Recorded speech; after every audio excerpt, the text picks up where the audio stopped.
Assalamualaikum warahmatullahi wabarakatuh.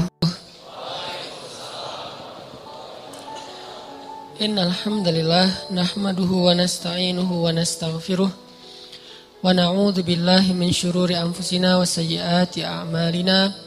May yahdihillahu fala mudilla lahu wa may yudlil fala hadiyalah. Asyhadu an la ilaha illallah wahdahu la syarikalah wa asyhadu anna Muhammadan abduhu wa rasuluhu la nabiyya ba'dah. Allahumma salli wa sallim wa barik ala sayyidina Muhammadin wa ala alihi wa sahbihi ajmain. Ketika kita menasehati teman kita bukan pengen ikut campur urusan dia. Kecuali kalau kita ikut campur masalah keluarganya.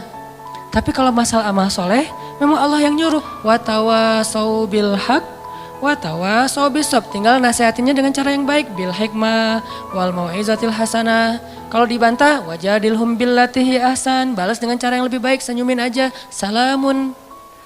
Bukan berarti kita cuek. Kalau kita nggak nasehatin, manusia itu susah sadar. Jangan tunggu ilham dari langit. Karena kalau datang ilham dari langit berat. Lewat musibah, lewat masalah.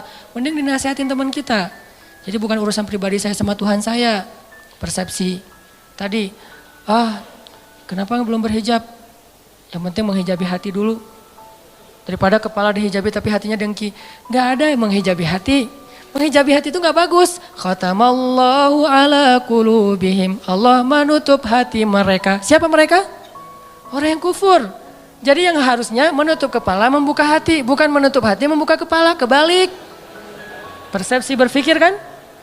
Makanya kenapa saya bilang Al-Quran itu nyuruh kita berpikir. Jangan disuruh tutup hatinya. Yang ada alam nashrah laka sadrak. Dilapangkan, dibuka dadanya biar dapat hidayah. Tapi kepala ditutup semampunya. Belajar mungkin awalnya cuma diikat doang. Lama-lama diikatnya di sini. Lama-lama diikat dililit-lilit. Lama-lama diginiin. Lama-lama naik makin tinggi gitu kan ya. Terserah itu Mas Stella ya. Saya gak tahu lah fikihnya. Tanya aja sama Ustaz Abdul Somad. Yang jelas bertahap. Yang pasti nih. Bukan nutup hati buka kepala. Tapi tutup kepala buka hati. Kalau ada orang yang berhijab tapi masih buat dosa, jangan salahkan hijabnya, salahkan orangnya. Ada orang yang sholat tapi korupsi, jangan salahkan sholatnya, salahkan orang yang korupsinya. Dan jangan bilang gini, mending saya gak sholat dan gak korupsi. Daripada dia sholat tapi korupsi. Dia sholat dapat pahala, korupsinya dosa. Kamu gak sholat dosa dan gak korupsi dapat pahala. Masing-masing kebaikan dan keburukan itu ada bagiannya sendiri-sendiri. Jangan dibentur-benturin. Gak ada mending-mendingannya. Mending mana nih? Orang yang banyak amal soleh tapi riya dengan orang yang banyak dosa terus dia taubat. Mending mana? Susah mendinginnya ya. Makanya ada yang bilang gini teman-teman. Kadang-kadang salah ngomong mungkin ya. Beberapa penceramah pernah ngomong gini. Lebih baik orang yang banyak dosa lalu bertaubat daripada orang yang banyak amal soleh tapi riya. Benar nggak tuh? Lebih baik orang yang banyak dosa lalu bertaubat daripada orang yang banyak amal soleh lalu riya. Gak ada cerita orang banyak dosa lebih baik daripada beramal soleh. Terus kata yang benarnya gimana? Lebih baik orang yang bertaubat dari dosa daripada orang yang riya akan amal soleh. Itu bahasanya. Tipis kan? Yang tipis-tipis ini kita belajar di Mesir. Supaya gak salah ngomong. Saya kalau memperkenalkan teman saya, misalnya satu grup gitu ya. Seorang ulama di Mesir yang saya pernah bilang audisi. Saya kan pernah ikut audisi di TV Mesir untuk baca Al-Quran. Namanya As-Saud Al-Zahabi, suara emas, seruling emas judul acaranya. Diseleksi dari ratusan orang, cuma 5 orang yang bisa masuk tayangan TV, Iqra TV itu. Nah pas audisi ada 3 juri. Di tengah yang juru bicaranya. Kayak di Got Talent gitu kan. Di tengah dia bilang, saya Abdullah, juri bidang tajwid. Di sebelah kanan saya Syekh Abdurrahman, beliau juri di bidang seni. Yang sebelah satu lagi, gak dibilang sebelah kiri. Saya duduk di sebelah kanannya Syekh Yusuf. Ini ulama kita nih, teliti. Saya duduk di sebelah kanannya Syekh Yusuf. Gak mau bilang di sebelah kiri saya, gak boleh. Kurang beretika. Saya duduk di sebelah kanannya Syekh Yusuf. Beliau juri di bidang fasoha misalnya atau hafalan. telitinya ulama. Al-Quran lebih teliti dari itu. Nabi lebih teliti dari itu.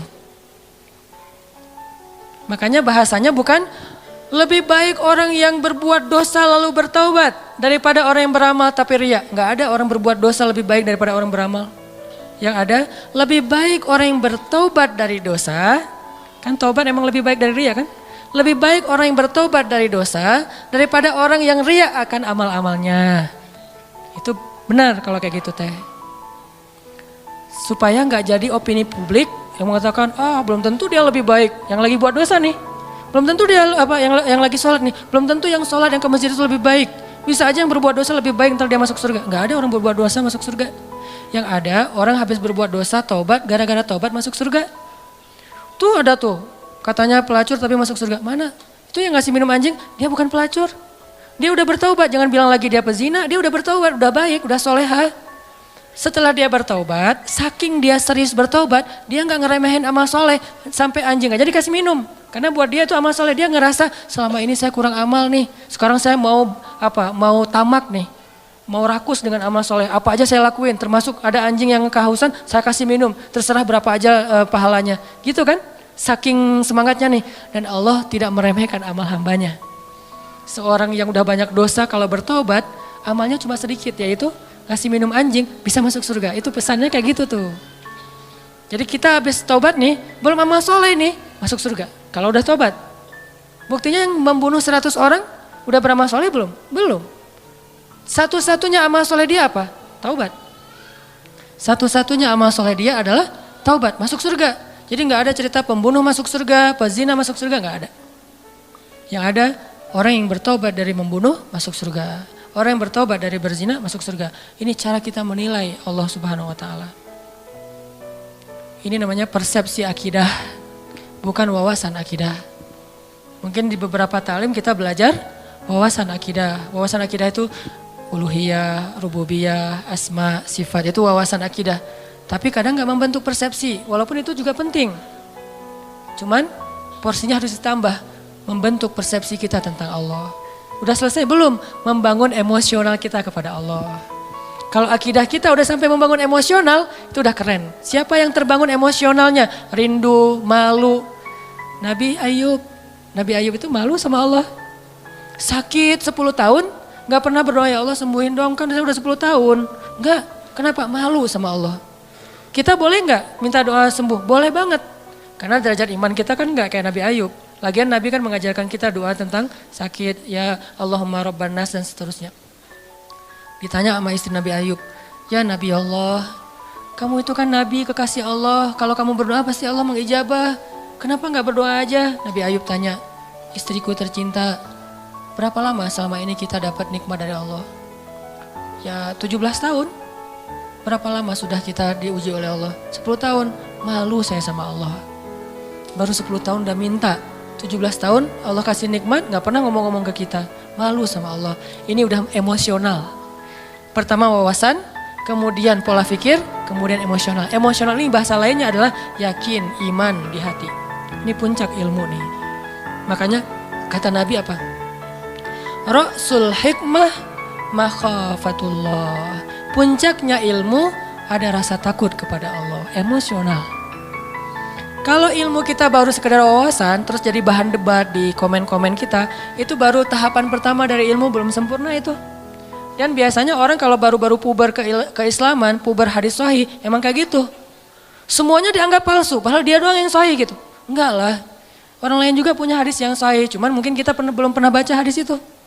Orang hadis sahih jumlahnya ada 200.000 yang dihafal Al-Bukhari. Dan kita mah dari dulu taunya cuma innamal a'malu binniyat. Gimana kita bilang, oh enggak ada itu. Jangan bilang enggak ada, saya enggak tahu itu. Bisa aja ada, sayanya enggak tahu kan. Makanya kalau ada yang nanya ke saya, Ustadz ini ada hadisnya enggak? Enggak tahu. Saya enggak akan bilang, enggak ada tuh, enggak berani saya. Kecuali saya udah menghafal hadis sebanyak Imam Ahmad. Berapa hafalan hadis Imam Ahmad? 1 juta. Baru boleh bilang enggak ada. Tapi Imam Ahmad juga enggak bilang enggak ada. Bilangnya saya nggak tahu, tanya aja ke yang ngamalin, dia tahu nggak hadisnya. Misalnya nih, ada yang tanya, Ustadz ada nggak sholat tasbih ke saya nih? Saya bilang nggak tahu, hadisnya, tanya deh ke Ustadz yang pernah ceramah tentang sholat tasbih. Ustadz, kan Ustadz pernah ceramah sholat tasbih, apa hadisnya? Gitu caranya. Jangan kita nggak tahu hadisnya bilang nggak ada itu hadis sholat tasbih. Tanya dulu ke orangnya, siapa tahu ada. Kalau ada, nanti katanya sahih. Enggak, kata Ustaz itu dhaif. Nah, ulama juga tentang hadis sahih dan dhaif berbeda pendapat. Ada ulama bilang ini dhaif, yang ini bilang sahih. Kecuali hadis palsu itu nggak ada beda pendapat. Kalau dhaif mah ada beda pendapat. Hasan, dhaif, sahih. Kalau mutawatir insya Allah nggak ada beda pendapat. Ini artinya emosional. Malu ke Allah, nggak enak ke Allah. Kayak Nabi Muhammad SAW tuh. Nggak enak sama Allah kalau nggak bangun tahajud. Sampai sholatnya getol banget. Sampai kelihatan kakinya itu udah keras gara-gara sering tahiyat. Ini beliau hitam gara-gara sering sujud. Makanya saya nutup, nggak mau riya. Nggak ada juga. Nah ini Nabi segitu-gitu amat tuh sholatnya. Ditanya sama istrinya, dalam riwayat yang lain ditanya sama Abdullah bin Mas'ud, kenapa gitu-gitu amat? Saya pengen bersyukur kepada Allah. Maksudnya gak enak sama Allah udah dikasih nikmat banyak, masih ibadahnya biasa-biasa aja gitu. Wawasan, persepsi, emosional. Kalau kita udah sampai punya rindu ke Allah, udah kuat nih, udah level 3. Kalau baru sekedar faham Allah, level 2. Kalau cuma tahu Allah, level 1. Kalau enggak sama sekali, ini bermasalah nih. Yuk kita belajar kalau gitu. Kadang-kadang enggak level 1, dia enggak terlalu tahu tentang Allah, tapi langsung punya emosional. Ada yang kayak gitu, kayak Bilal tuh. Bilal tuh enggak ngerti ayat-ayat tentang tauhid secara detail kayak Ibnu Abbas, tapi dia langsung yakin sama Allah. Ada yang kayak gitu. Makanya tempatnya ilmu di dalam hati. Tempatnya hafalan di dalam kepala. Kata ulama, lahum qulubun la yafqahuna biha. Mereka punya hati tapi enggak ngerti. Jadi teman-teman, Allah aja kangen sama kita. Ini ngomongin emosinya Allah ya. Saya nggak ngomongin tentang zatnya, nggak ngomongin tentang wawasannya, ngomongin tentang emosinya Allah. Allah kangen loh sama kita. Bukti Allah kangen, setiap malam didatengin. Setiap malam Allah manggil-manggil. Hai hambaku, kul ya ibadiyalladzina asrafu ala anfusihim. Mana hamba-hambaku? Allah tanya kita hamba. Allah manggil kita hamba, padahal banyak dosa. Harusnya Allah bilang, Kul ya usad, wahai para pendosa. Kan bisa gitu kan? Atau, Kul ya ayyuhan nas, wahai manusia. Tapi Allah enggak, Kul ya ibadi, wahai hamba-hambaku. Hamba-hamba itu kayak ibu manggil kita anakku gitu. Kita udah sering, ibu kita nelpon ya, ibu kita nelpon, kita reject, alasannya lagi kuliah. Ibu kita nelpon, kita reject, alasannya lagi di jalan. Ibu kita nelpon, kita reject, alasannya lagi malam mingguan. Ibu kita nelpon, kita reject, alasannya lagi ngobrol sama teman di kafe. Ibu kita nelpon, kita reject, alasannya lagi mau ujian. Mau ujian aja ibu gak boleh nelpon, saking disiplinnya. Ibu kita nelpon, kita reject dengan banyak alasan, tapi ibu kita masih manggil, nak, masih manggil gitu. Mau dimasakin apa? Masih nanya gitu coba. Kurang baik apa ibu? Kita udah marah-marah sama ibu kita tuh gak pendendam. Masih manggil nak, gak manggil hei kamu, enggak. Atau durhaka, enggak. Ibu kita masih memanggil kalimat yang kasih sayang. Dan itulah Allah Subhanahu wa ta'ala. Di-reject berkali-kali, dikhianati berkali-kali, ditinggalkan berkali-kali, diduakan, diselingkuhin tuh sering. Kita sering nyelingkuhin Allah sebetulnya. Apa nyelingkuhnya? Kita kan suka bilang inna sholati wa nusuki wa mahyaya wa mamati lillahi rabbil alamin. Kan itu gombal banget kan? Sesungguhnya sholat saya, kurban saya, sholati wa nusuki, hidup saya, mati saya, semuanya untuk Allah Subhanahu wa ta'ala. Semuanya untuk kamu, iya kamu gitu kan? Ngomong ke Allah kan manis banget nih. Pada kenyataannya kita ngomong ke pasangan kita juga gitu, aku gak bisa hidup tanpa kamu. Allah ngelihat, gitu kan ya. Kalau bahasa kita mah ya, tapi Allah masih manggil hambaku gitu. Enggak, dasar lo emang gombal, habisin aja. Enggak, Allah tuh padahal bisa banget kayak gitu coba. Enggak. Coba kalau pasangan kita digituin, gombal setinggi langit. Ternyata enggak kayak gitu, kan kecewa kan? Allah enggak kecewa, walaupun Allah lebih berhak untuk kecewa. Kangen Allah sama kita. Pertanyaannya, kita kangen gak sama Allah? Habis sholat zuhur, sejam kemudian, Jam berapa sekarang? Duh kok baru jam 2 ya? Cih. Pernah gak gitu? Kok baru jam 2 ya? Emang kenapa? Kangen asar Pernah gak kayak gitu tuh?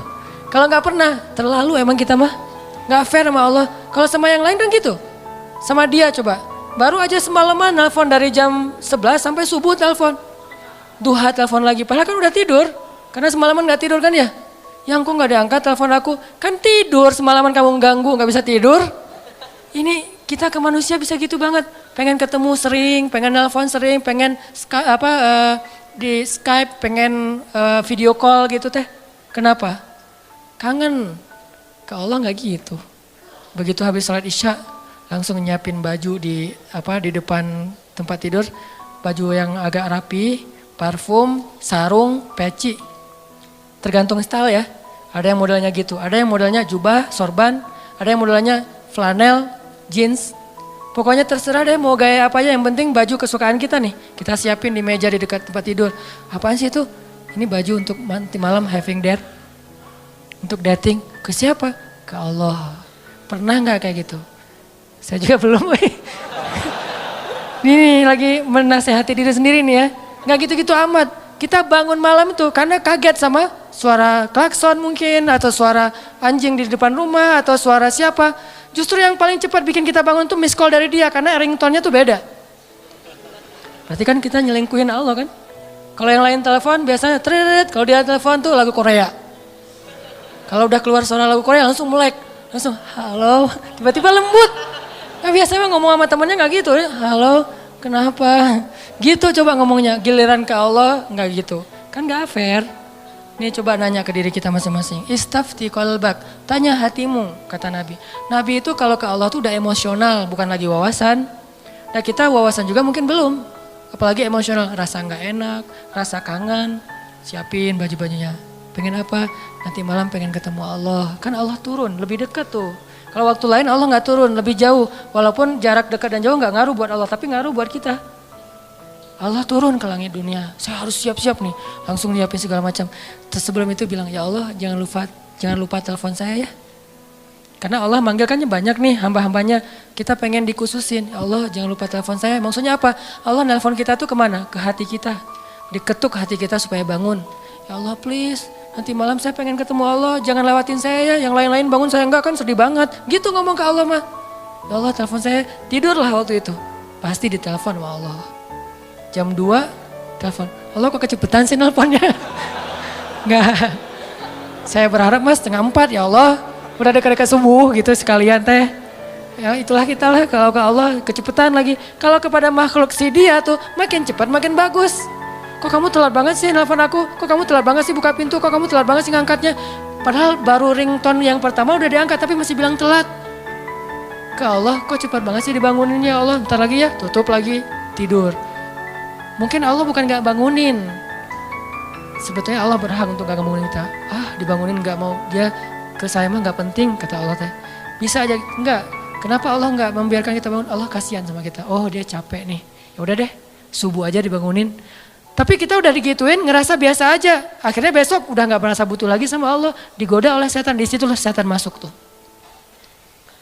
Sama kayak Nabi Muhammad. Nabi Muhammad tuh kan kalau sholat tahajud gak suka ngajak-ngajak kan. Walaupun boleh kan tahajud bareng-bareng, cuman Nabi Muhammad gak suka ngajak, kenapa? Bukan gak boleh sholat tahajud bareng, soalnya tahajud Nabi Muhammad itu gak ada yang bisa ikut. Siapa yang sanggup ikut tahajud Nabi Muhammad 1 rakaat 5 juz? Al-Baqarah, Ali Imran, Al-Ma'idah, An-Nisa. Jangankan orang biasa, Abdullah ibnu Mas'ud, sahabat yang paling keren aja hafalannya gak kuat. Wah Nabi Muhammad lagi tahajud, ikutan Allahu Akbar. Alif Lam Mim, Al-Baqarah, hafal banget lah itu mah. 1 halaman pasti hafal banget lah ya. Halaman kedua, semangat, halaman ketiga, lembar kelima dan segala macam. Wah, nggak benar nih, terbalik. Mulai nih. Dan itu yang dirasakan Abdullah ibnu Mas'ud. Mulailah muncul dzunun, prasangka buruk dalam diri saya. Terbalik, udah mulai kayak gitu nih. Kok lama banget sih, kayaknya lagi ngejos nih. Tapi mudah-mudahan nanti habis ini rakaat berikutnya enggak. Sampai selesai Al-Baqarah, mudah-mudahan habis Al-Baqarah. La yukallifullahu nafsan illa wus'aha. Abdullah udah gini-gini, wah ada ruku nih. Bahasa kita mah ya, kan tadi gini lama, aduh Dan nih ruku. Alif lam mim. Wah. Ali Imran coba. Wah, Ali Imran 1 juz lebih. Mudah-mudahan habis Ali Imran ditahan-tahan nih. Mudah-mudahan Nabi nggak ingat lagi ya An-Nisa, lupa kayak. Kalau udah lupa kan ruku. Kalau bahasa kita mah ya ayyuhan nasu taqu rabbakum. An-Nisa. Hampir kata Abdullah saya batalin. Itu sekali-kalinya first and last sholat di belakang Nabi. Sholat Nabi kan? Makanya Nabi itu gak mau ngajak-ngajak tahajud. Bukannya gak boleh bareng-bareng. Nabi tahu diri lah. Tahu diri. Kalau kita tahu diri gak ngajak-ngajak. Soalnya tahajudnya mepet-mepet ke azan subuh. Tahajud 2 rakaat, witir 1 rakaat. Kalau enggak sekalian aja witir udah disatuin dengan tahajud 1 rakaat. Sholat tahajud. Saya sering sholat tahajud 1 rakaat witir doang. Kenapa? Karena pas lihat jam 4 lewat 5 azan. Ya udah witir aja deh. Saking gak solehnya. Nabi saking solehnya gak berani ngajak orang. Ini juga kedewasaan Nabi nih. Beliau kalau ngasih contoh, kasih contoh yang bisa ditiru. Kalau melakukan yang gak bisa ditiru, gak mau nyontohin ke orang lain. Kalau kita kebalik, giliran dilihat orang lain yang gak bisa ditiru. Giliran sendiri, yang orang lain semua bisa lakuin juga. Artinya kita tuh kurang bijak, pamer. Nabi kalau sholat sunnah qabliyah di rumahnya 4 rakaat. Kalau di masjid 2 rakaat. Supaya bisa ditiru. Ketika ditanya kok gitu Nabi, likaila yakuna harajan li ummati, supaya nggak ngeberatin kalian. Coba, ini emosional Nabi nih. Bahasa fikihnya sariratun Nabi. Kan Nabi itu ada surah, sirah, sariroh ya. Surah jenggot, rambut segini, itu rambut 2017 banget lah pokoknya. Rambut zaman now. Terus jubahan. Terus sorbannya Nabi itu kan kalau di ini 1 di depan 1 ke belakang kan ujungnya itu surah. Kalau sirah kehidupan sehari-hari Nabi, sikap-sikap Nabi. Nah yang jarang dibahas itu teman-teman sariroh, perasaan Nabi. Nabi itu gak mau ngeberatin kita. Kalau ngasih contoh yang bisa kalian tiru aja deh. Makanya Nabi kalau tahajud gak pernah ngajak Aisyah. Aisyah tidur, Nabi ke kamar mandi, wudhu, udah gitu sholat. Sholatnya di mana? Di sebelah Aisyah. Kenapa? Nabi tahu Aisyah itu kalau malam suka raba-raba nyari Nabi. Kalau nggak kepegang Nabi dia bangun. Nabi nggak pengen ngebangunin Aisyah. Coba. Kalau kita istri yang soleh kok belum bangun? Masih mending. Aduh ya Allah pengen banget istri kayak Khadijah bukan kayak gini. Lebih fatal lagi. Aisyah aja nggak dibangunin sama Nabi. Jadi kalau nanti udah punya ya, maaf kalau belum punya nggak bisa diperhatikan. Kalau udah punya jangan bangunin. Saya juga gak pernah bangunin istri, soalnya gak bangun juga. Nabi mah gak pernah bangunin istri kecuali emang dalam kondisi Aisyah waktu itu gak capek. Nabi perhatiin banget, hari ini Aisyah ngapain. Kita kan gak peduli, tahajud. Mama kan udah sering ikut talim, masa gak bisa tahajud? Ya udah sering talim, tapi capek siangnya dia ngurus anak, dia nyuci, dia segala macam. Dia jagain harta kita, rumah kita, keluarga kita. Dia mondar-mandir ke pasar, mungkin tadi pergi ke pasar beli cabai lupa, beli garam lupa, lanjut lagi. Kita harus tahu, oh seharian Aisyah capek, ya udah malamnya saya tahajud sendiri. Begitu witir baru Aisyah dibangunin. Adegan pakai nano spray itu adegan witir, bukan adegan tahajud. Aisyah gitu. Oh ya udah, Aisyah masih apaan sih kalau bahasa kita? Kak Aisyah tuh raba-raba kalau lagi malam. Nabi mana? Karena dekapan Nabi itu kan paling hangat ya. Karena dia mendekap bukan dengan fisiknya doang, dengan hatinya. Pokoknya udah hangat banget lah dekapan Nabi. Cowok paling romantis se-Eropa tuh Rasulullah SAW lah. Kalau kita mau tahu gimana romantisnya Nabi, saya udah lagi gak mood bahas romantisan ya. Satu saat aja. Tapi bukan saya nih yang romantis ya, Nabi. Saya mah cuma belajar dikit. Nabi itu paling hangat. Nabi pegang tangan istrinya biasa. Kita mau megang, kursi aja lah. Gak ada calonnya nih. Masa mau dipegang, siapa yang dipegang? Pas dipegang calon mertua. Apa-apaan lo? Astagfirullah. Kan bahaya tuh. Masa megang tangan calon mertua yang kekar gitu. Bahaya. Nabi Aisyah witir. Karena pas Nabi lagi sholat, Nabi itu sholat kakinya itu di sebelah Aisyah. Dan Aisyah tuh nyari-nyari jempol Nabi. Itu juga dalil bagi sebagian mazhab ya, enggak semuanya. Bahwa menyentuh istri tidak batal wudhu. Sebagian lain mengatakan beda. Allah alam bab fikihnya. Karena ada juga dalil kalau habis wudhu Nabi itu cium Aisyah ke masjid. Wudhu, cium. Itu ritual ya, tutorial ke masjid. Wudhu dulu awalnya ketika mendengar azan, siwak. Siwak mah boleh pakai kayu siwak, boleh pakai gosok gigi, terserah, yang penting bersihin mulut.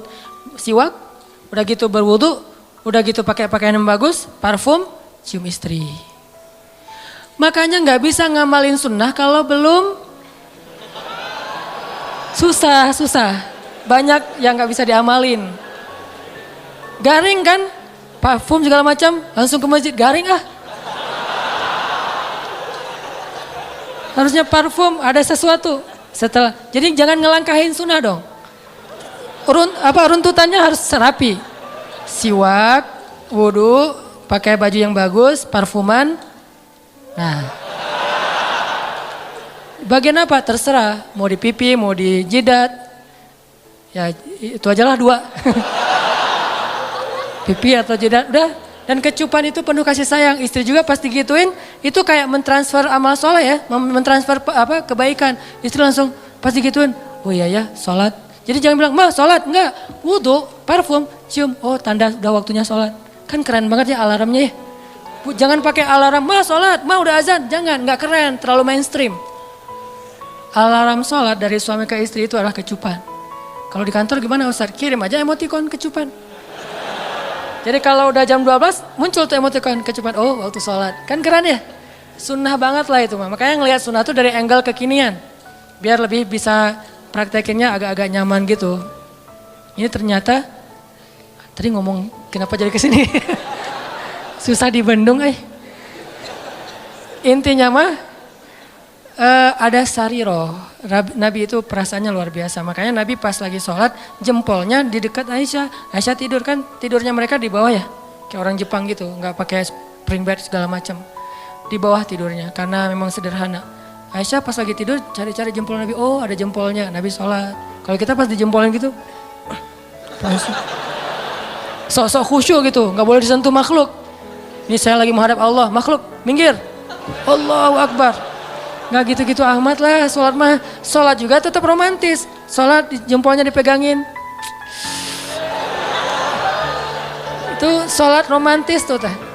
Jangan mentang-mentang udah sholat jadi kaku. Makanya orang kalau beragama jangan jadi kaku. Justru harusnya jadi rahmah. Makin ngerti agama makin rahmah. Jangan makin ngerti agama makin kaku, makin strike. Jangan, kebalik. Kenapa ada kesan orang makin belajar ilmu agama makin gampang galak?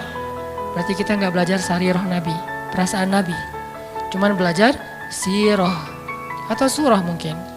Harusnya makin belajar agama makin ngademin. Disentuh jempolnya biarin aja. Sujud. Pas sujud didatengin cucunya atau anaknya naik ke atas pundak Nabi.